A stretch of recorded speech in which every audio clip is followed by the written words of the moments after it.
الاهلي بيقول له في الخطاب رابعا: جاء في تعديلاتكم الاخيره حرمان الانديه من جماهيرها في بقيه مباريات الكاس مثلا لاسباب غير مفهومه، بالرغم من انطلاق المسابقه في ادوارها الاولى بحضور جماهيري، ووفقا لخطاب وزاره الداخليه رقم 3436 والوارد الى الاتحاد بتاريخ 1/9/2018 واخترنا به في 2/9/2018 بالموافقه على عوده الجماهير لحضور مباريات كره القدم، ولم ياتي نص في خطاب الداخليه ان الموافقه خاصه ببطوله الدوري ودور ال 32 فقط في مسابقه الكاس، كما ان هناك انديه شاركت في دور ال 16 للكاس بحضور جماهيري، لا سيما واننا نثمن الدور الكبير لمؤسسات الدوله الداعمه بقوه لعوده الجماهير، وفي مقدمتها وزاره الداخليه التي تحملت العبء الاكبر وحققت نجاحا كبيرا في التجربه الجماهيريه خلال الفتره الماضيه. يعني انت يا اتحاد في خطابك الاخير بعد تقول لي بطوله الكاس هتستكمل حتى النهايه بدون حضور جماهير، ليه؟ اولا انت مش بتبدا بطوله، انت بتتكلم على مباريات في دور ال 16 وفي ناس لعبت دور 8. طيب اذا كانت الادوار السابقه اتلعبت بجمهور، هو في مسابقه جاده محترمه منضبطه يتغير نظامها في الوسط؟ مش المنطق الاداري الطبيعي جدا والبسيط واللي بيحترم اي نظام ان اي مسابقه تنتهي بالنظام اللي بدات بيه، خاصه وانك عندك موافقه من الامن من بدايه المسابقه انه السنه دي في حضور جماهير بالمحددات اللي تم الاتفاق عليها. ما تمش استثناء كاس مصر خالص. كاس مصر انت دلوقتي استثنيته ليه؟ انا ما اعرفش.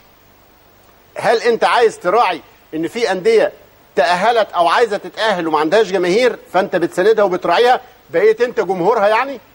هو السؤال لو الماتش ده في الدوري هيبقى بجماهير؟ ما هم الطرفين. اشمعنى الكاس هو اللي بدون جماهير في حين ان عندك موافقات امنيه سابقه بتاريخ ومسابقه بدات، في فرق تاهلت واستفادت من حضور جماهيري وفي فرق خرجت، فبالتالي المسابقه اتلعبت في حضور الجماهير.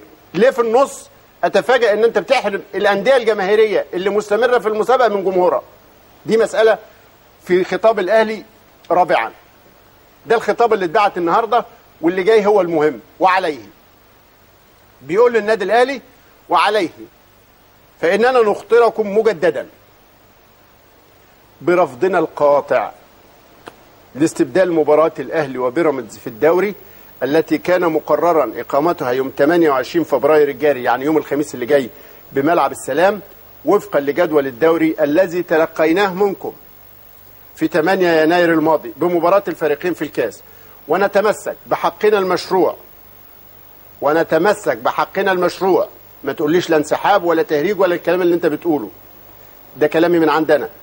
ونتمسك بحقنا المشروع في خوض مباراة دور ال 16 لكأس مصر مع نادي بيراميدز وبحضور جماهيري في موعد يتحدد من جانبكم ويناسب الفريقين. لا انا هلزم بميعاد ولا انا هفصل توقيت يناسبني، بقول لك في توقيت انت اللي تحدده ويناسب الفرقتين اللي هيلعبوا. اعتقد منتهى العدل ومنتهى المنطق ومنتهى التأكيد على ان دي صلاحياتك. ايوه.